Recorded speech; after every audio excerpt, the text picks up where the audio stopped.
Bismillah. Bonjour à vous tous. Donc aujourd'hui on va faire la suite des tissus épithéliaux, c'est-à-dire la suite des épithéliums. La dernière fois on a vu en détail les épithéliums de revêtement, à savoir les épithéliums simples, unistratifiés, c'est-à-dire formés d'une seule couche. On a vu des épithéliums simples mais pseudostratifiés, c'est-à-dire ils sont simples, ils répondent à la définition des épithéliums simples. Par conséquent, toutes les cellules reposent sur la membrane basale, mais on a des cellules de taille très inégale, ce qui donne l'aspect de stratifié, d'où le nom de pseudostratifié. Et on a vu deux exemples au niveau de la trachée, au niveau de la vessie. Après, on a vu, donc, bien sûr, pour classer ces épithéliums, donc je reviens sur la classification. Pour classer les épithéliums, on s'est basé sur la forme des cellules, le nombre de couches et la présence éventuelle d'une différenciation apicale. Je vais vous donner pourquoi je parle de mot éventuel. Donc en se basant sur les deux premiers critères, la forme et le nombre de couches, on a défini les épithéliums unistratifiés, on a défini les épithéliums pseudostratifiés et on a défini les épithéliums stratifiés, c'est-à-dire pluristratifiés, plusieurs couches. Et on a vu le premier exemple, on a commencé avec le premier exemple des épithéliums stratifiés dont la couche superficielle est aplatie, donc il est pavimenteux et non kératinisé, parce que parmi les épithéliums stratifiés pavimenteux qui présentent la couche superficielle aplatie, on a deux types. On a les épithéliums stratifiés pavimenteux non kératinisés et les épithéliums stratifiés kératinisés. Pour les non kératinisés, on a pris l'exemple de l'œsophage. On a vu qu'il est formé de plusieurs couches. La première couche qui repose sur la membrane basale, c'est la scie génératrice. Je me rappelle de la première séance. Donc c'est la scie génératrice. Et la caractéristique des épithéliums stratifiés, c'est qu'ils présentent une assise génératrice formée d'une ligne continue de cellules en mitose, suivie de plusieurs couches qui ont une forme plus ou moins polyédrique, qui forment ce qu'on appelle le corps muqueux de Malpighi, qu'on appelle aussi la couche spinocellulaire, on va le voir aujourd'hui. Pourquoi spinocellulaire? Parce qu'au niveau de cette couche, les cellules présentent entre elles un espace plus large, pourvu de striations. Ces striations, elles apparaissent au microscope optique. On les appelle les épines de Schultz. Mais quand on passe à la microscope électronique, on va le voir aujourd'hui, c'est effectivement des desmosomes. On va comprendre tout à l'heure pourquoi, au niveau de ce type cellulaire, il y a cette couche pourvue que de desmosomes comme différenciation latérale.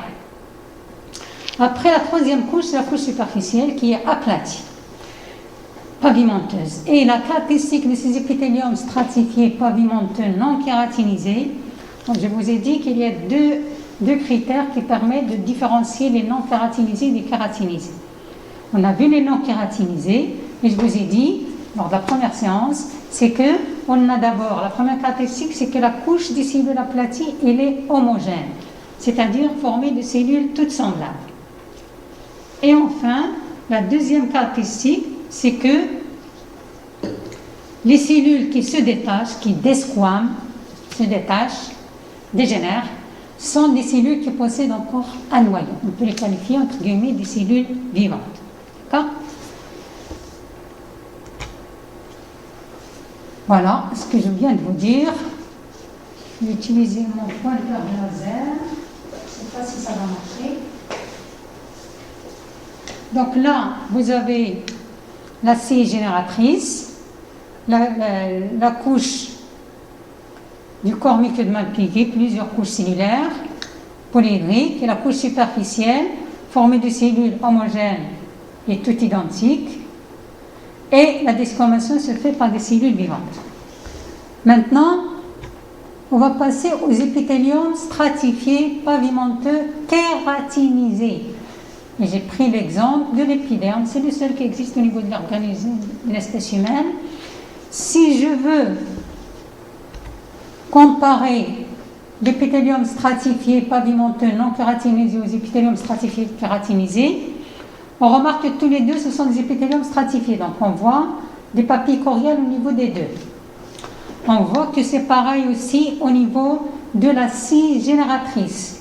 Tous les deux présentent des cellules qui forment une couche continue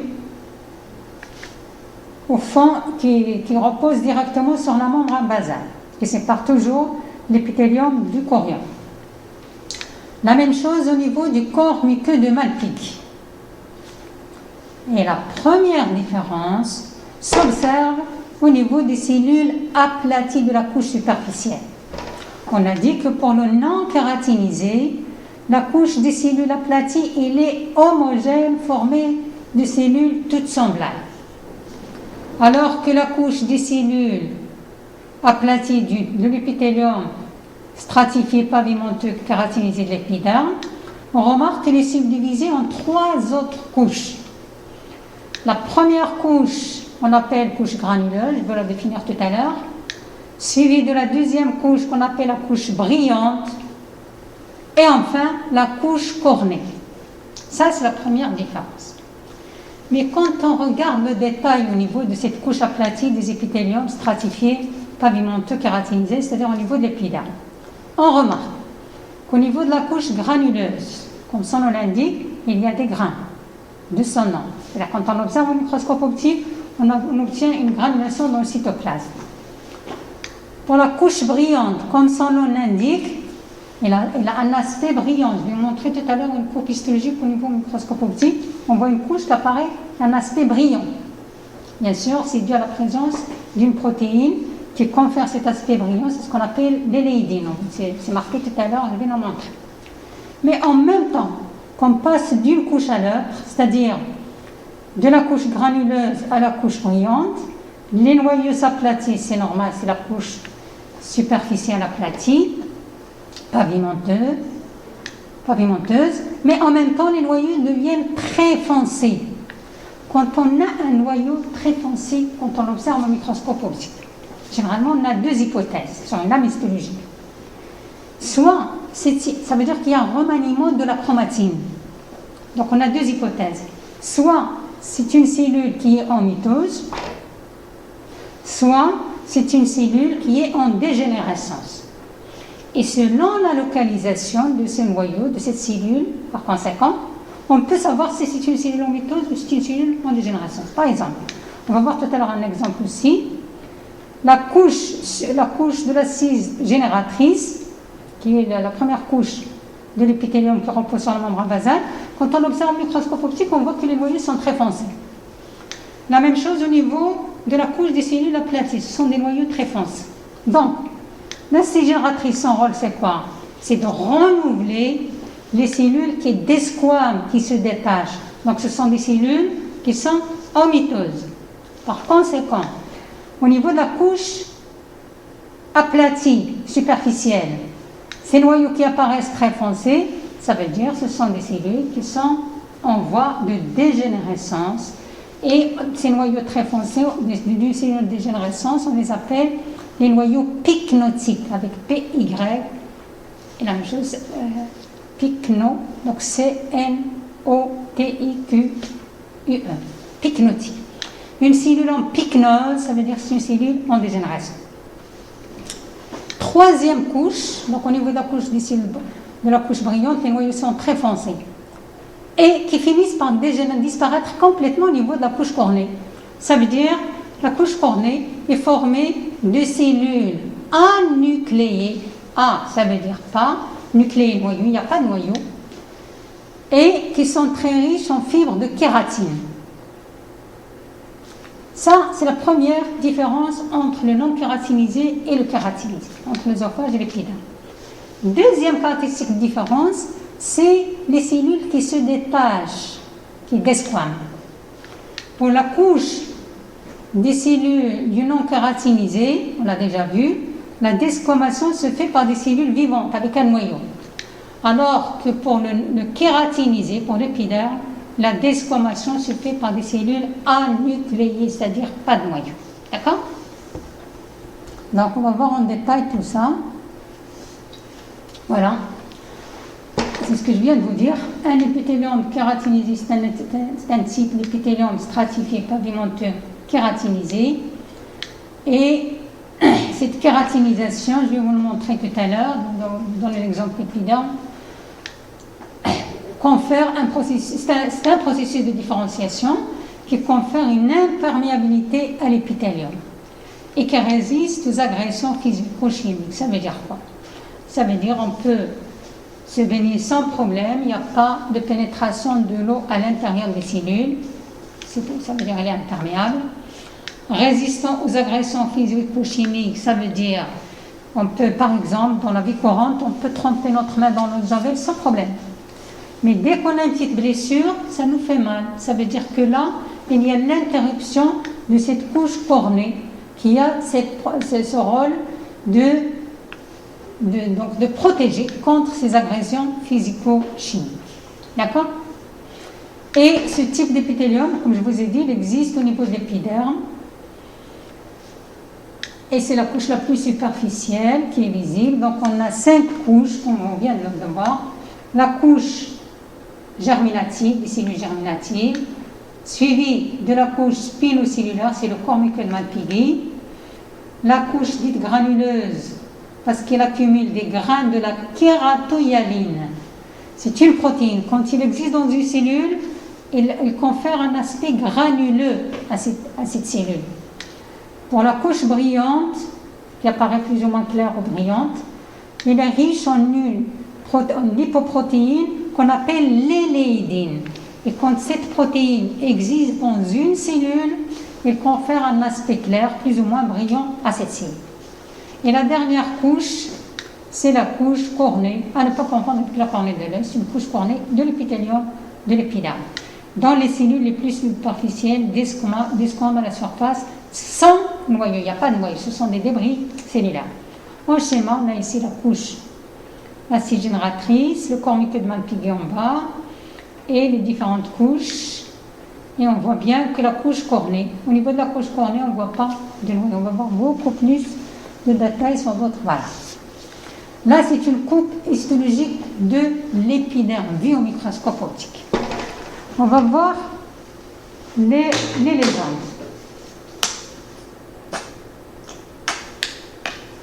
Par exemple, cette première légende, qu'est-ce que ça peut être? La première flèche en bas, ça ne peut être que le chorion qui contient justement, parce qu'il s'agit de l'épithélium de la peau, et sous la peau, parce qu'on va voir qu'il y a au-dessus, parce qu'on a, c'est-à-dire la peau, elle a une caractéristique chez l'espèce humaine, c'est qu'on transpire à travers la peau, à travers l'épiderme. Et cette transpiration se fait grâce à des glandes, qu'on va voir tout à l'heure, qui se trouvent dans le chorion, sous l'épithélium de l'épiderme, et on les appelle des glandes sudoripares, qui sécrètent la sueur.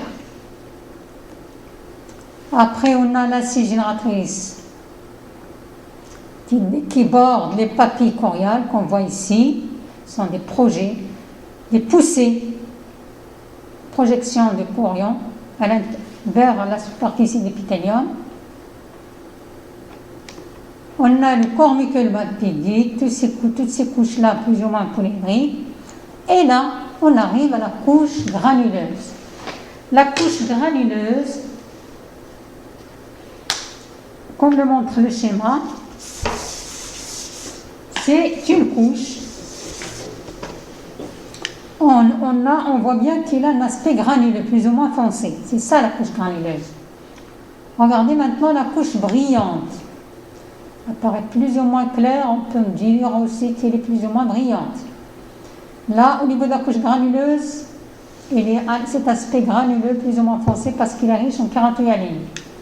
La couche brillante, parce qu'elle est riche en l'éléidine, une lipoprotéine qui confère cet aspect brillant à ces cellules.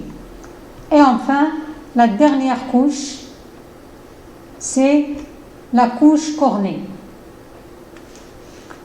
Et on remarque que la couche cornée est beaucoup plus épaisse que les autres, justement, comme on vient de dire, c'est elle qui est en contact direct avec l'extérieur, donc c'est elle qui protège contre les agressions physico-chimiques, il confère à l'épithélium une imperméabilité, etc., etc. Mais à la surface de l'épithélium de la peau, à la surface de notre peau, on a ce qu'on appelle les pores, entre guillemets. Quand on transpire, c'est à travers ces pores. Mais le nom scientifique de ces pores, c'est ce qu'on appelle les canaux excréteurs des glandes sudoripares. On vient de les voir. Ces glandes sudoripares, elles existent dans le chorion, sous l'épithélium. On va les voir tout à l'heure. Ils sécrètent la sueur, mais ils présentent des canaux qui traversent l'épithélium et qui arrivent jusqu'à la surface de l'épithélium et permettent ainsi la transpiration de l'organisme. D'accord ? Un autre type d'épithélium, une autre photo plutôt, mais généralement si on était ensemble, c'est à vous de me donner les légendes, là je vais vous les donner moi-même, on a juste changé la coloration. C'est toujours l'épiderme. Regardez, on a ici les papilles choriales, d'accord ? On a la couche brillante, la couche granuleuse qui apparaît plus ou moins granuleuse, et la couche claire ou brillante, on l'appelle, ça dépend, des fois ça, vous pouvez trouver dans les ouvrages d'histologie couche claire ou couche brillante, c'est la même chose. Et enfin la couche cornée. Il s'agit de l'épiderme avec bien sûr, entre la couche granuleuse et la scie génératrice, c'est le corps muqueux de Malpighi. D'accord ? Cette couche cornée, comme je viens de vous dire, elle est très épaisse. Parce que son rôle, c'est de protéger les cellules les plus profondes qui sont plus sensibles contre les agressions physico-chimiques de extérieures. D'accord ? Je vous ai donné tout à l'heure un exemple de l'eau de javel. La même chose, quand on se bronze, ce sont les cellules de la couche cornée qui prennent cet aspect plus ou moins coloré. Et au bout de 15 à 20 jours, il y a disparition progressive de ce bronzage parce que ces cellules de la couche cornée desquament et sont remplacées par les cellules de la scie génératrice. Ça veut dire qu'on n'aura plus cette coloration foncée au niveau de la couche cornée. Voilà donc à propos des épithéliums stratifiés pavimenteux. On a deux types, non kératinisé et kératinisé.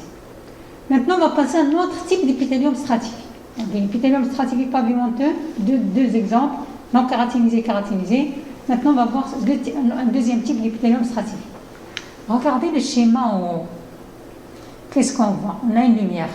Dès que, comme je vous ai dit lors de la première séance, un épithélium de revêtement, il recouvre l'organisme ou tapisse les cavités naturelles de l'organisme. Dès qu'on a une lumière, au contact de cette lumière, il y a l'épithélium. D'accord ? Et sur l'épithélium, on a le chorion. Cet épithélium, sur ce schéma en haut, on voit qu'il a deux couches, deux colorations différentes pour mettre en évidence ces deux couches. Et la couche qui est en contact avec la lumière, c'est la couche superficielle. D'accord ? Et cette couche superficielle, donc deux couches déjà, ce n'est pas un épithélium simple, c'est un épithélium stratifié.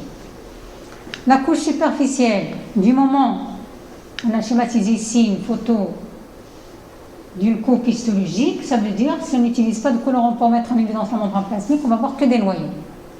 Je vous ai montré comment on reconnaît la forme des cellules en fonction de la forme du noyau. Je peux le répéter. Quand on a des noyaux aplatis, ça veut dire que ce sont des cellules pavimenteuses. Quand on a des noyaux arrondis, ce sont des cellules cubiques. Quand on a des noyaux plus ou moins ovoïdes, ce sont des cellules prismatiques ou cylindriques. Là, qu'est-ce qu'on voit ? On voit des noyaux arrondis. Donc, il s'agit de cellules cubiques. Donc, il s'agit de quel type d'épithélium ? C'est un épithélium stratifié cubique. C'est le deuxième type des épithéliums stratifiés. Et comme il est formé que de deux couches, on peut l'appeler épithélium bistratifié cubique. À quel niveau on trouve ce type d'épithélium ? Je vous ai dit tout à l'heure, sous l'épiderme, sous l'épithélium de l'épiderme, on a le chorion. Et dans le chorion, c'est en bas, regardez cette photo en bas, c'est une coupe histologique qui montre le chorion sous l'épithélium de la peau. Et on voit les glandes sudoripares. Et je vous ai dit que ces glandes sudoripares, elles possèdent des canaux qui arrivent jusqu'à la surface de l'épithélium et qui permettent la transpiration de l'organisme. Donc ça, ces canaux sont tapissés de ce type d'épithélium bistratifié cubique. Là encore, on va essayer de définir, normalement, c'était on était ensemble, c'est à vous de définir ce type d'épithélium. Là, j'ai posé, qu'est-ce qu'on a? Une coupe histologique, biomicroscope optique. On voit que des noyaux, plusieurs niveaux de noyaux, une papille coriale, c'est un épithélium stratifié. On va essayer de le classer d'après la forme des cellules. Et on remarque que la couche superficielle, comme on voit ici, j'espère que le pointeur viseur, le mien que j'utilise, il est visible sur la vidéo, on voit que les noyaux sont plus ou moins ovoïdes. Donc, c'est un épithélium stratifié prismatique. On le trouve au niveau du l'urètre pénien. Donc, on vient de définir qu'il y a 3 types d'épithélium stratifiés. Pavimenteux, cubique et prismatique. Les pavimenteux, ce sont les plus fréquemment rencontrés au niveau de l'organisme. Il y en a 2 types, les non-kératinisés et les kératinisés. Suivi des épithéliums cubiques, et les plus rares, ce sont les épithéliums stratifiés prismatiques. Voilà, on va essayer de voir chaque schéma, à quel type d'épithélium. Prenons le schéma 1. On a ce qu'on voit ici en bleu très foncé, c'est la membrane basale, qui sépare ce qui est en bleu en bas, le chorion, et en haut, c'est l'épithélium. Qu'est-ce qu'on voit? On voit qu'il y a plusieurs couches cellulaires. Ce sont des schémas, donc vous avez les limites cellulaires. C'est facilement compter le nombre de couches. Donc il s'agit d'un épithélium stratifié. La couche superficielle, elle est comment? On voit que les cellules sont aplaties. Donc il s'agit d'un épithélium stratifié, pavimenteux, non kératinisé. Pour le deuxième schéma, on voit qu'on a une seule rangée de cellules. Les cellules sont beaucoup plus hautes que larges, donc il s'agit de cellules prismatiques. Une seule rangée de cellules, c'est un épithélium simple. Les cellules, la forme des cellules, elle est prismatique, donc il s'agit ici d'un épithélium simple, prismatique. Troisième schéma, on remarque que on a une seule rangée de noyaux de cellules, c'est un épithélium simple et les cellules sont aplaties. Donc c'est un épithélium simple, pavimenteux. Le quatrième schéma, on va compter 3 couches cellulaires, donc c'est un épithélium stratifié. Dès qu'on dépasse à partir de 2 couches et plus, c'est un épithélium stratifié. On a 3 couches, donc c'est un épithélium stratifié. Et la couche superficielle, elle est formée de cellules plus hautes que larges, donc ce sont des cellules prismatiques. Donc il s'agit de quel type d'épithélium? C'est un épithélium stratifié, prismatique. Et enfin, le cinquième schéma, on voit une seule rangée de cellules, c'est un épithélium simple. Les noyaux sont arrondis, c'est-à-dire les cellules sont aussi hautes que larges, ce sont des cellules cubiques. Donc il s'agit d'un épithélium simple, cubique. Là, c'est un schéma. Merci. Sur des coupes histologiques, vous devez voir en TP d'histologie. Dans la majorité des cas, on n'a pas de coloration pour mettre en évidence, on n'utilise pas de coloration pour mettre en évidence les membranes plasmiques, sauf quand on veut connaître la forme des cellules. Donc vous n'avez que des noyaux. Et pour définir le type d'épithélium, vous regardez le nombre de niveaux du noyau. Un seul niveau du noyau, c'est un épithélium simple. Plusieurs niveaux du noyau, c'est un épithélium stratifié. Mais vous laissez entre guillemets stratifié. Pourquoi? Parce que quand vous avez plusieurs niveaux du noyau, qu'est-ce qu'il faut chercher encore? Il faut chercher le différencier un épithélium stratifié ou pseudostratifié. Parce que quand on a plusieurs niveaux du noyau, ça peut être soit pseudostratifié, soit stratifié. Et rappelez-vous, lors de la première séance, je vous ai donné les différences, les critères morphologiques de différence entre un stratifié et un pseudostratifié. Un stratifié, il possède des papilles coriales. Un pseudostratifié ne possède pas de papier chorial, parce que pour la simple raison qu'il n'en a pas besoin. Toutes les cellules, il y a plusieurs formes de cellules, plusieurs niveaux de noyaux qui confèrent ces différents niveaux de noyaux, mais en même temps, même les cellules plus superficielles, ils émettent des prolongements cytoplasmiques jusqu'au niveau de la membrane basale. Donc, stratifié. Donc, quand vous avez plusieurs niveaux de noyaux, vous regardez. S'il y a des papiers choriales, c'est un stratifié. S'il n'y a pas de papier chorial, vous regardez encore la scie génératrice. Deuxième critère. Vous regardez pour le stratifié, normalement, on a une couche continue de cénomitose pour la scie génératrice. Et pour le pseudostratifié, on a la scie génératrice qui forme une ligne discontinue qui possède des noyaux très foncés au fond de l'épithélium. Par contre, on trouve un noyau. D'accord? Bon, plusieurs niveaux de noyaux, vous regardez. S'il y a des papiers choriales, la scie génératrice est continue, c'est un stratifié. S'il n'y a pas de papier chorial, il n'y a pas. C'est la scie génératrice il y a la scie génératrice formée de cellules isolées, donc une ligne discontinue, c'est un stratifié. C'est un pseudostratifié. D'accord?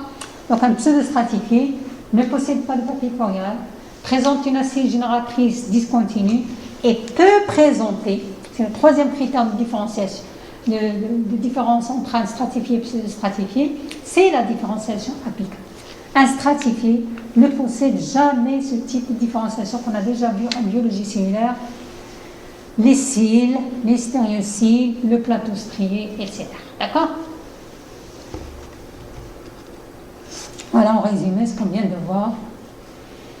Les différents types d'épithélium classés selon deux critères, le nombre de couches et la forme des cellules, avec des exemples.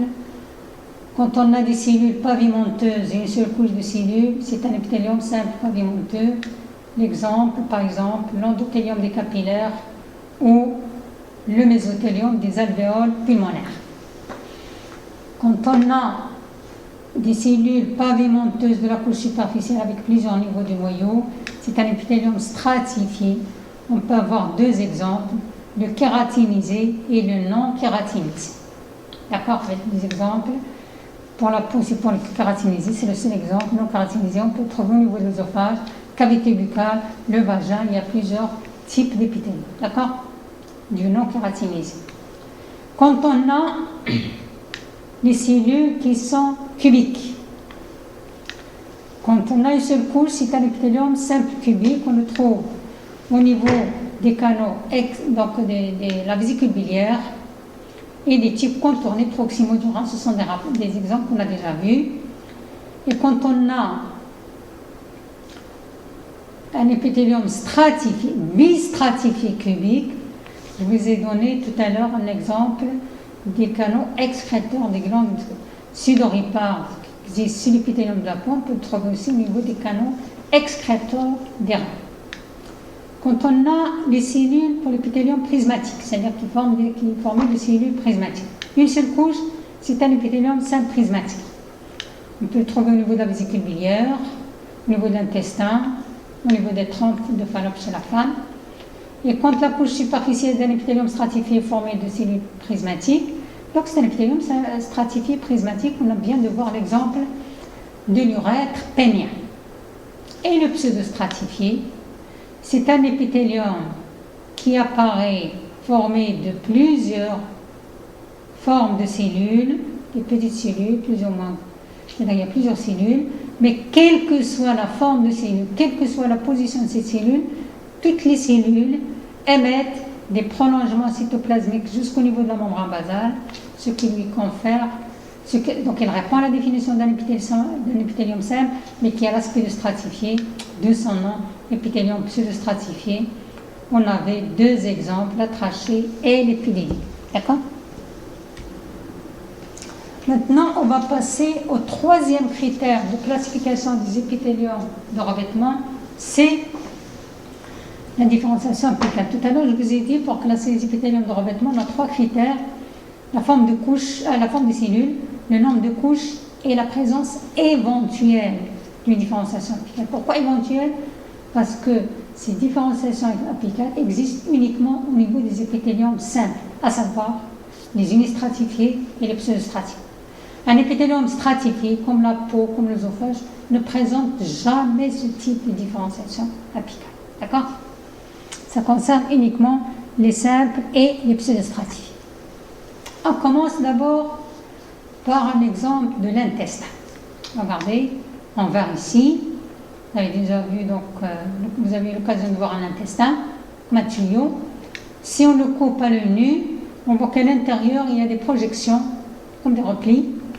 C'est ce qu'on appelle normalement, vous devez voir ça en TP d'histologie générale.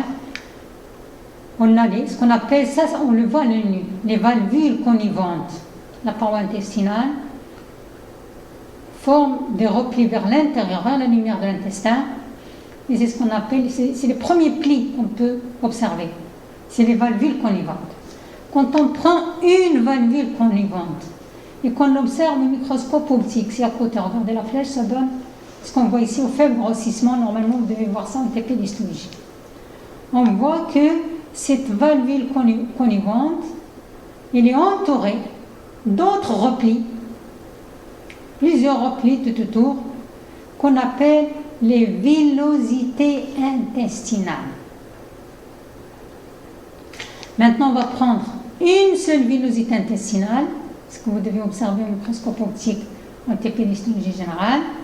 Voilà, on voit que cette villosité intestinale, elle est formée d'une seule couche cellulaire et que les cellules sont plus hautes que larges. Donc c'est un épithélium simple, prismatique. On va prendre maintenant la partie apicale de ces cellules intestinales. On va agrandir encore plus, mais là vous ne pouvez pas l'observer au microscope optique. C'est-à-dire tout ce que vous pouvez vous arrêter à ce qu'on voit ici au niveau de la villosité intestinale. Vous avez l'épithélium. Sous l'épithélium, on a le chorion. Entre les deux, vous avez cette ligne rouge, c'est la membrane basale vitrée. Et au pôle apical des cellules intestinales, ce qui est en rouge, ici plus ou moins strié, c'est ce qu'on appelle le plateau strié. C'est la différenciation apicale des cellules intestinales qui prend le nom au microscope optique de plateau strié. Maintenant, si on veut savoir de quoi est formé ce plateau strié, on doit passer à la microscope électronique. On l'a déjà vu en biologie cellulaire. Ce plateau strié correspond à ce qu'on appelle les microvillosités intestinales. Ça veut dire des soulèvements de la membrane plasmique apicale en forme de doigt de gond. Et ces microvillosités sont linéaires et presque de même taille. D'accord? Maintenant, pour comprendre le rôle de l'intestin, regardez, sur ce schéma-là, on peut comprendre une chose une fois pour toutes. Au niveau de l'intestin, on voit qu'il y a à 3 niveaux des replis. Les premiers replis, ce sont les valvules connivantes. Deuxième type de repli, c'est les villosités intestinales. Troisième type de repli, c'est au niveau des microvillosités, au niveau de la paroi apicale, la partie apicale des cellules intestinales. Pourquoi tous ces replis-là? Rappelez-vous, quand on a fait les TP de biologie cellulaire, on a beaucoup travaillé sur les cellules intestinales et on a parlé du rôle principal de l'intestin qui est l'absorption intestinale. C'est-à-dire, quand on mange des aliments, ils passent au niveau de l'estomac. Ils seront digérés. Ces aliments seront digérés par les enzymes digestives sécrétées par le pancréas exocrines grâce au réticulum endoplasmique rugueux, qui est très riche en RR. Ils sont donc sécrétés, on va voir l'exemple tout à l'heure, passent dans l'intestin, passent au niveau de l'estomac pour la digestion. Après la digestion, les nutriments issus de la digestion doivent passer au niveau de l'intestin et doivent être absorbés. Pas tous, on va voir tout à l'heure pourquoi, mais il y a une absorption intestinale. Et pour qu'il y ait un maximum d'absorption, il faut une grande surface membranaire. Et pour augmenter cette surface membranaire, ça s'explique par ces 3 types de replis au niveau de l'intestin. D'abord les valvules connivantes, elles-mêmes surmontées de plusieurs villosités intestinales. Et chaque villosité intestinale est formée de plusieurs cellules, plusieurs cellules intestinales, et chaque cellule intestinale est pourvu de plusieurs microvillosités. Je vous ai parlé en biologie cellulaire qu'une cellule peut augmenter avec ces microvillosités jusqu'à 40 fois la surface membranaire. Chaque cellule. À regarder avec le nombre, avec tous ces replis, combien ça va donner. Donc, le but, c'est d'augmenter au maximum la surface d'absorption intestinale. D'accord? Voilà. On va essayer de définir ce type d'épithélium. On a une seule rangée de cellules. Les noyaux plus ou moins ovoués, c'est un épithélium simple, prismatique, avec ici un trait plus ou moins rouge qui sépare l'épithélium du chorion, c'est la membrane basale. Et au-dessus, ce trait rouge pour la photo en haut, on le voit en bas. Normalement, cette photo-là en bas, c'est la même qu'on a normalement sur les lames histologiques. Vous avez ici l'épithélium intestinal, une portion de la paroi, une portion du villosite intestinal, et au-dessus de chaque tube intestinal, vous avez des stries. C'est ce qu'on appelle le plateau strié. Et ce sont ces stries-là qui apparaissent au microscope électronique comme des microvillosités. D'accord?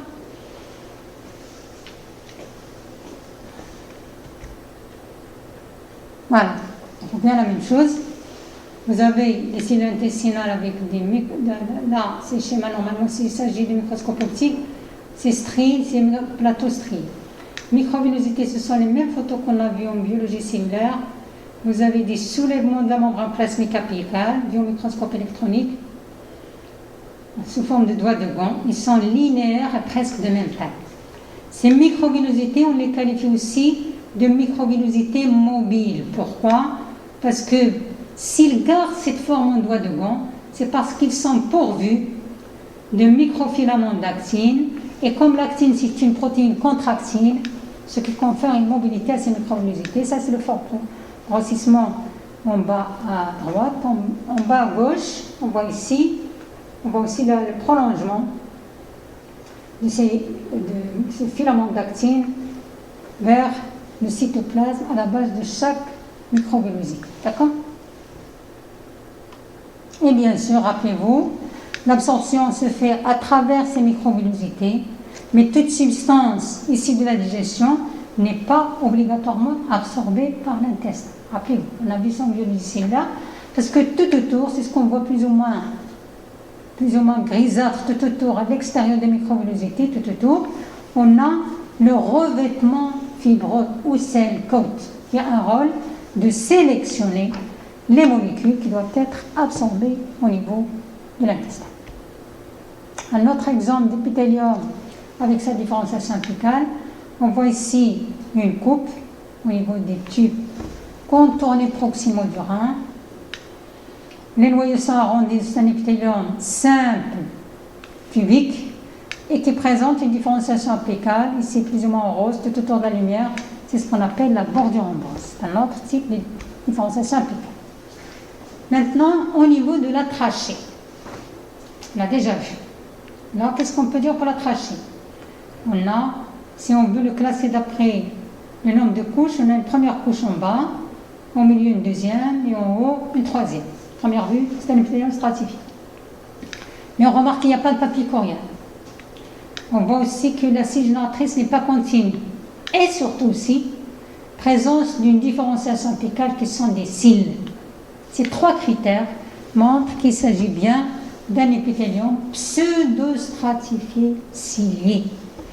On a vu ça aussi en biologie cellulaire. Les cils, quand on le voit au microscope électronique, il est délimité à l'extérieur par la membrane plasmique, formé de doublets périphériques et d'une paire centrale, et à la base de chaque cyloflagelle, on a un cinétosome. Et le rôle de cils en général, c'est le déplacement, tout ça on l'a vu, soit de la cellule par rapport au milieu, quand il s'agit d'un protozoaire, d'une seule cellule, soit du milieu par rapport à la cellule, quand la cellule est fixée, c'est le cas de la trachée. Un autre exemple, regardez, on a au fond de l'épithélium une première couche cellulaire, après une deuxième, minimum donc 2 couches ou 3. On peut dire apparemment que c'est un épithélium stratifié, mais il n'y a pas de papier corial. Regardez la scie génératrice au fond de l'épithélium, ils ne forment pas une ligne continue. Et aussi, là, ce qu'on voit à proximité de la lumière, des structures qui ont l'aspect des cils, on les appelle au microscope optique des stéréocils. Rappelez-vous, on a déjà défini le mot stéréocyle. Stéréo, ça veut dire forme. Ils ont la forme des cils. Il s'agit ici de l'épidédyle. Et on confère le nom de stéréocyle à cette différenciation applicable au microscope optique. Quand on passe à la microscopie électronique. Ces stéréocyle correspondent tout simplement à des soulèvements de la membrane plasmique apicale, donc il s'agit bien de microvillosité. Et quand on veut les comparer à celles de l'intestin, pour l'intestin, ils ont une forme de doigt de veau, il n'y a pas de ramification, ils sont presque de même taille, alors qu'ici, ils sont très longs et même ramifiés.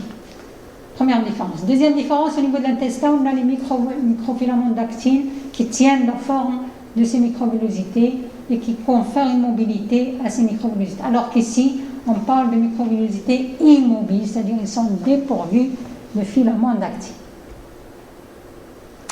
Ça, c'est la différenciation apicale. Donc, comme on a vu en biologie cellulaire, on va voir les différenciations apicales, différenciation latérale et enfin différenciation basale. D'accord? Différenciation latérale. Je reviens à l'intestin, c'est un exemple classique pour tout en histologie générale. Au niveau apical, on voit les stries, c'est le plateau stries. Latéralement, on voit qu'à proximité de la lumière, la coloration est très foncée entre deux cellules. C'est ce qu'on appelle le microscope optique, la barre terminale ou bandelette obturante. Ce n'est pas évident de l'avoir en microscope optique, mais on l'appelle ainsi. Pour l'observer, on est obligé de passer à la microscopie électronique. Et cette barre terminale est appelée au microscope électronique le complexe jonctionnel, qui est formé de 3 zones. Rappelez-vous, en biologie cellulaire, on a vu ça. On a la zonula occludens, la zonula adherens et la macula adherens ou desmos. D'accord? Donc, zonula occludens, c'est celle qui a, regardez sur le schéma, proximité de la lumière, intestine, suivi de la zonula adherens et enfin de la macula adherens ou desmosome. Pour les rôles, vous les avez déjà vus en biologie cellulaire. D'accord? Maintenant, on va voir un autre type de différenciation latérale au niveau du corps muqueux de Malpighi. Rappelez-vous, je vous ai dit qu'au niveau du corps muqueux de Malpighi, normalement en thérapie d'histologie, vous devez voir, donc observer des lames histologiques au niveau de l'œsophage. Et comme on n'a pas utilisé de colorant pour mettre en évidence les membres plasmiques, normalement on ne doit pas observer des membres plasmiques. On ne les observe pas au niveau de la scie génératrice. Mais dès qu'on passe au corps muqueux de Malpighi, on voit bien un trait bien visible entre les cellules. C'est parce qu'au niveau de ce corps muqueux de Malpighi, regardez la photo en bas, il y a un espace plus large, je vous ai déjà parlé de ça, pourvu de striations. Chaque striation, on l'appelle une épine de Schultz. Et chaque striation correspond à un desmosome. Donc tout autour de chaque cellule, on a plusieurs desmosomes. Et comme cette striation, on les appelle des épines, d'où son nom. Comme on l'appelle aussi couche spino, ça vient du mot épine.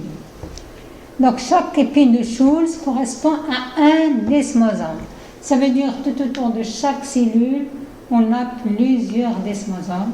Et rappelez-vous, je vous ai dit qu'au niveau de l'épithélium, qui est au niveau des régions de l'organisme qui sont souvent soumises à des chocs mécaniques, on voit apparaître ces épithéliums stratifiés avec le corps muqueux de Malpighi. Parce que, par exemple, si je prends l'exemple de la main, dès qu'on reçoit un choc au niveau de l'épithélium, il y a un étirement sur les cellules épithéliales et ce sont ces desmosomes qui permettent de maintenir en côte à côte les cellules, c'est-à-dire qui maintenir les cellules attachées les unes aux autres.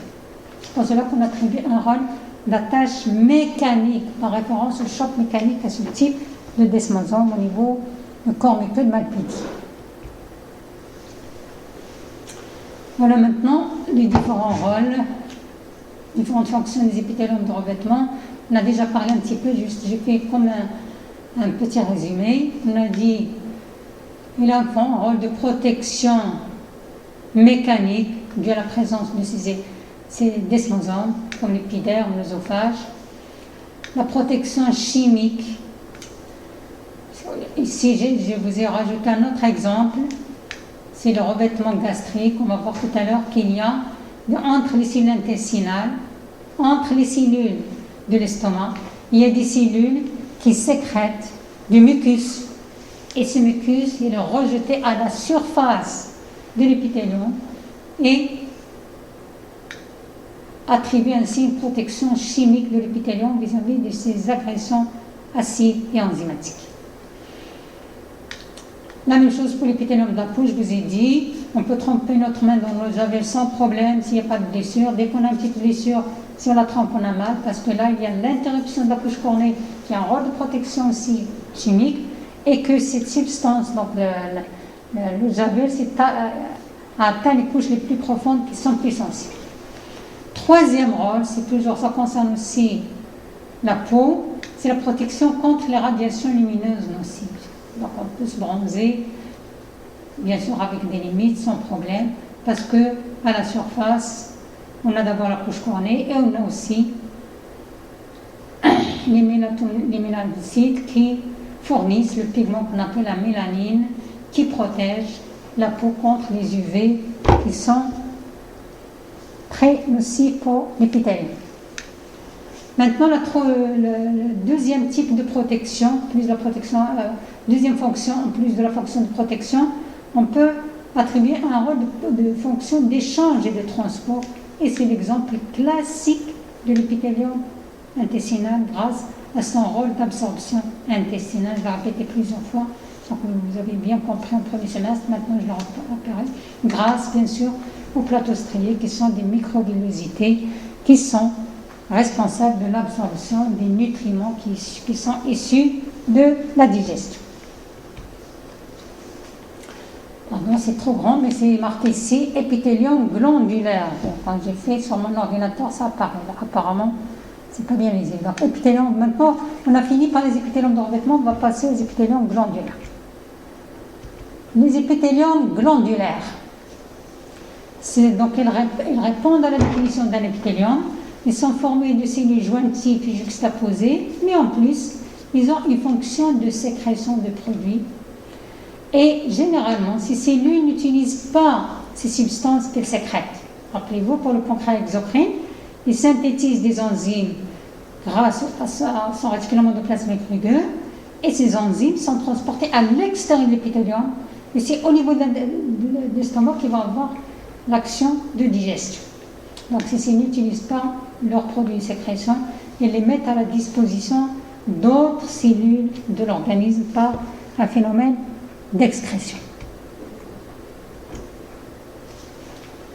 C'est ce qu'on va voir, donc c'est ce que je viens de vous dire. Donc les cellules glandulaires sont des cellules qui synthétisent des produits, qu'elles dégagent, qu'elles déchargent soit dans les cavités naturelles de l'organisme ou dans les cavités naturelles de l'organisme, comme le cas de pancréas exocrine, ou comme la peau, comme les glandes sudoripares à la surface de l'organisme. Les glandes sudoripares elles synthétisent la sueur et il est sécrété grâce aux pores qu'on appelle les canaux excréteurs à l'extérieur de la peau, ce qui permet la transpiration de l'organisme. Et dans ce cas, on parle de cellules à sécrétion exocrine ou externe. Mais il y a des cellules aussi qui ont une fonction de sécrétion, mais leurs produits passent directement dans le sang. C'est ce qu'on appelle les sécrétions, les glandes endocrines, ou ce sont des cellules à sécrétion interne ou endocrine. Pourquoi interne? Parce que le milieu intérieur, c'est le sang, d'où son nom, sécrétion interne ou endocrine. Avant de voir les différents types de glandes à sécrétion exocrine, à sécrétion endocrine, on va voir d'abord l'origine embryologique du cellules. Que ce soit endocrine ou exocrine, ils dérivent toutes les deux du même type d'épithélium, d'un épithélium simple de revêtement embryonnaire, qui repose sur le mésenchyme. Ça vous fait de rappel de l'embryologie. Mésenchyme, c'est le nom embryonnaire qu'on attribue chez l'embryon par le mésenchyme, mais c'est ce mésenchyme-là qui va donner chez l'adulte le futur tissu conjonctif. Et entre les deux, vous avez la vitrine. Tissu embryonnaire, c'est ce qui est des cellules embryonnaires, des cellules en activité mitotique très intense. Donc il y a une division de ces cellules. Et au fur et à mesure qu'il y a ces divisions, les cellules formées forment un amas cellulaire qui plonge de plus en plus dans le chorion. Ils forment ainsi ce qu'on appelle un bourgeon épithélial plein, parce que les cellules sont jointives. Enfin, forment un amas cellulaire continu. Et là, on a deux devenirs. Soit il va donner des glandes exocrines, soit il va donner des glandes endocrines. On va voir comment. D'abord, parlons des glandes exocrines. Au fur et à mesure que cet amas cellulaire plonge dans le mésenchyme, il reste lié à l'épithélium qui lui a donné naissance. Et à la fin, chez l'adulte, une fois différencié, il y a mise en place d'une lumière et la partie la plus profonde forme la partie sécrétrice qui sécrète le produit. Et ce produit sécrété, comme le montrent ici les petits points verts, va être éliminé à l'extérieur grâce à ce canal qui s'est installé parce que ce bourgeon épithélial en haut est resté lié à l'épithélium qui lui a donné naissance, d'où la formation de la glande exocrine. Glande exocrine, il présente une partie sécrétrice et des canaux excréteurs. Maintenant, comment se forment les glandes endocrines? Jusqu'au bourgeon, donc formation du bourgeon épithélial, mais cette fois-ci, ce bourgeon épithélial va se détacher de l'épithélium qui lui a donné naissance, l'épithélium embryonnaire, et sera isolé au sein du mésenchyme. Et au fur et à mesure qu'il pénètre dans le mésenchyme, il sera percé de capillaires dans le mésenchyme. Donc chez l'adulte, le mésenchyme va donner tissu conjonctif et les produits sécrétés par ces cellules vont être en contact direct avec les capillaires. Donc, en résumé, c'est ce qu'on vient de voir.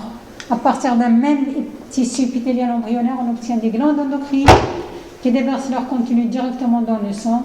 On va voir quelques exemples. On va faire ensemble des glandes endocrines, la thyroïde, la parathyroïde et la surrénale, aussi l'hypophyse. Ou bien, il va donner aussi les glandes exocrines qui déversent leur contenu à travers un canal, comme les glandes sudoripares qu'on a vues, les glandes salivaires, vous devez les voir en histologie spéciale, les glandes sébacées, on va les voir aujourd'hui aussi, tous on va les voir aujourd'hui, les glandes mammaires et les glandes lacrymales. Maintenant, j'ai préféré vous donner la définition de chaque terme, c'est-à-dire d'abord les glandes. C'est quoi une glande? C'est un organe ayant une fonction d'élaborer, c'est-à-dire de sécréter des substances et qui auront un effet sur un autre organe au niveau de l'organisme. Les glandes exocrines, leurs produits les sécrétés à l'extérieur par l'intermédiaire des canaux excréteurs, soit à la surface de l'organisme, soit dans la cavité naturelle de l'organisme, alors que les glandes endocrines, leurs produits, il est synthétisé, mais ils ne possèdent pas de canaux excréteurs, il est synthétisé, passe directement dans le sang. Et l'exemple classique des glandes endocrines, ce sont les glandes qui synthétisent les hormones. On peut trouver aussi des glandes mixtes, c'est-à-dire qui sont à la fois endocrines et exocrines. Ils ont les deux fonctions. Voilà. On a déjà parlé de ça en biologie cellulaire, vous l'avez vu aussi en histologie spéciale. Comme le foie et le pancréas, ils ont la fonction endocrine et la fonction exocrine. Ils appellent des glandes mixtes ou amphicrines. La différence entre le foie et le pancréas, pour le pancréas, on a des régions qui sont endocrines, des amas cellulaires qui ont une fonction endocrine, on les appelle les îlots de Langerhans. Et entre les îlots de Langerhans, on a des cellules qui sécrètent les enzymes de digestion et qui forment la partie exocrine du pancréas. Ils sont formés d'acini sérum. Alors que pour le foie, c'est la même cellule qui a les deux fonctions endocrines et exocrines. Ça, c'est la première différence. La deuxième différence, c'est qu'au niveau du pancréas, la fonction endocrine du pancréas, ce sont des hormones, l'insuline, le glucagon et la gastrine. La partie exocrine du pancréas sécrète les enzymes de digestion.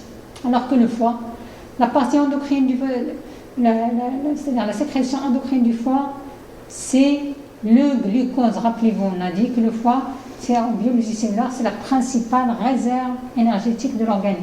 C'est-à-dire il stocke le glucose se forme du glycogène. Et dès qu'une cellule a besoin de glucose, il y a le phénomène de glycogénolyse, dégradation du glycogène en glucose, et après ce glucose va passer dans le sang par voie endocrine. Et la sécrète, donc le foie, sa fonction endocrine n'est pas une hormone, c'est le glucose. Et la fonction exocrine du foie, c'est la bile. Et on va passer maintenant aux glandes exocrines. On peut parler d'abord du cas le plus simple d'une glande exocrine. C'est une glande formée d'une seule cellule. Glande exocrine unicellulaire. C'est l'exemple des cellules caliciformes. Pourquoi caliciformes? Parce qu'ils ont la forme d'un calice d'une fleur. D'accord? Voilà la forme d'un calice. Et ce type cellulaire, on les trouve au niveau de l'épithélium intestinal. Entre les cellules intestinales, on a ces cellules, et ce qui apparaît ici en rouge très foncé, c'est le mucus sécrété par ces cellules, qui est déversé à la surface de l'épithélium pour protéger cet épithélium contre les agressions chimiques. D'accord? Et quand ce produit est déversé, la cellule va être vidée de son produit de sécrétion et va prendre cette forme en calice. Et le noyau, il est généralement au pôle basal de la cellule, il est plus ou moins triangulaire. On va le voir sur un autre exemple. Voilà, ici, on voit bien cette cellule caliciforme à mucus. D'accord? Vous avez tout ce qui est ici en rouge très très foncé, je ne sais pas si on peut l'appeler rouge, c'est le mucus sécrété par la cellule. Et le noyau, il est en bas, très foncé, il a une forme triangulaire. Et regardez, j'ai ici une photo qui montre l'excrétion de son produit. Ce sont des glandes qui ne possèdent pas de canal excréteur. Donc, il l'élimine par exocytose. Et quand il l'élimine, il y a un vide qui reste, ce qui confère cette forme de calice à ces cellules. Et on voit bien la forme triangulaire du noyau en bas de la cellule. D'accord? Donc, il a un rôle de protection, ces cellules caliciformes à mucus. Ils se trouvent entre les cellules intestinales. Ils ont une fonction exocrine. Ce sont des glandes exocrines unicellulaires sans canal excréteur. Il n'y a pas de canal, c'est par exocytose. Voilà comment se fait cette sécrétion. Se fait grâce au réticulum endoplasmique, granuleux. Vous avez des petites vacuoles qui vont s'accumuler. Après, on a le rejet de ce mucus par exocytose. Il a un rôle protecteur et lubrifiant de l'intestin. Si vous avez déjà eu l'occasion de toucher l'intestin de l'intérieur, il a un aspect lubrifiant, c'est grâce à ce mucus sécrété par les glandes caliciformes à mucus.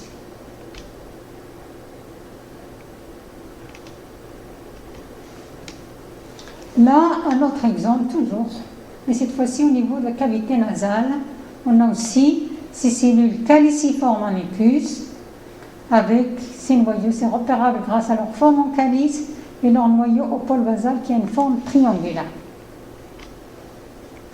Maintenant, on va parler, voilà, on va revenir à ça,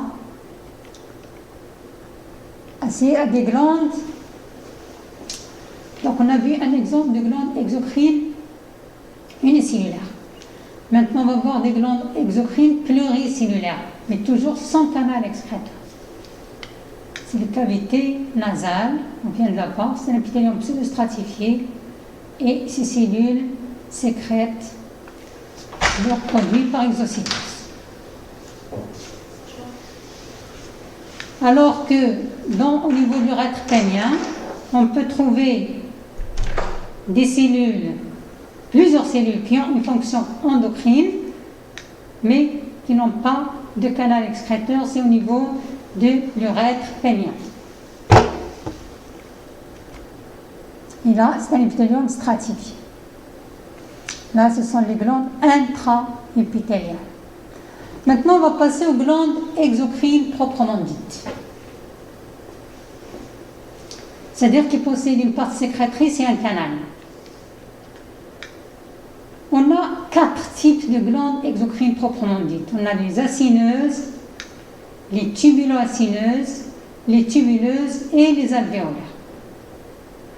Pour classer, rappelez-vous, pour les épithéliums de revêtement, pour les classer, c'est basé sur la forme des cellules, sur le nombre de couches et sur la différenciation fœtale. Là, pour les glandes endocrines, pour les classer, on se base soit sur la ramification uniquement de la partie sécrétrice, et dans ce cas, on parle de glandes ramifiées. Et quand on a la ramification aussi bien de la partie sécrétrice et du canal excréteur, on parle de glandes composées. Et quand on n'a pas de ramification, ce sont des glandes simples. D'accord? Donc on a les glandes simples, pas de ramification, ni au niveau de la partie sécrétrice, ni au niveau du canal. Donc on peut trouver des acineuses, tubulacineuses. On a une partie sous forme d'acineuse, une autre partie sécrétrice sous forme de tube. Des tubuleuses. Les tubuleuses peuvent être droites ou contournées. Et quand ils sont contournés, quand on coupe, on obtient ce qu'on voit en bas, sous forme de droite, c'est contourné. En coupe histologique, on voit plusieurs sections, parce qu'on va couper le même tube à plusieurs endroits. Et les alvéolaires. Le quatrième type, ce sont les alvéolaires qui présentent une lumière très large. Je reviens pour les acineuses. La caractéristique des acineuses, c'est qu'ils ne présentent pas de lumière glandulaire. Le produit passe directement dans les canaux excréteurs. Les cellules sont plus ou moins pyramidales, avec un noyau arrondi en position basale. Le cytoplasme il est très colorable, quel que soit le colorant. Il fixe les colorants ordinaires acido-basiques. Pour les tubulo-acineuses, pour les comparer aux acineuses, ils présentent une lumière qui est visible. Cytoplasme clair, contrairement aux acineuses, ça veut dire ne fixe pas le colorant ordinaire acido-basique. Et noyau aplati en position basale. D'accord? Et pour la classification pour les ramifiés, généralement chez les spécimens, on ne trouve pas d'acineuse ramifiée, sauf quelques rares exceptions au niveau de la joue, mais généralement il n'existe pas. Donc pour les tubulacineuses, ça veut dire la partie sécrétrice est ramifiée, le canal est unique. Les tubuleuses, la même chose, on peut trouver aussi les alvéolaires ramifiés. Et quand on a la ramification aussi bien de la partie sécrétrice et du canal, on parle de glandes composées. Ça, c'est la classification. On va passer à la tubuleuse ramifiée, la partie sécrétrice sous forme d'un tube droit et qui est ramifiée. Voilà. Regardez ici. Les premières, ce sont des glandes tubuleuses, soit droites, on va partir de gauche à droite, soit droites, soit contournées, ou tubuleuses ramifiées. Donc il s'agit ici, à côté on a des glandes acineuses, simples ou ramifiées. D'accord? En bas, il s'agit de tubuleuses composées, au milieu des acineuses composées, d'accord? Donc tubuleuses composées et des acineuses composées, d'accord? Et là, ce sont des tubulo-acineuses composées. Acineuses composées, si la partie sécrétrice se forme un acinus, c'est un acini. Ça vient du mot acinus. C'est comme un grain de raisin. D'accord? La forme d'un grain de raisin. Tubulo-acineuse, on a une partie se forme d'un acinus, une partie se forme de tube. Et c'est la partie sécrétrice de la mère. Voilà, je vous remercie pour cette séance. Et donc on va voir donc, la prochaine séance, Inch'Allah, demain.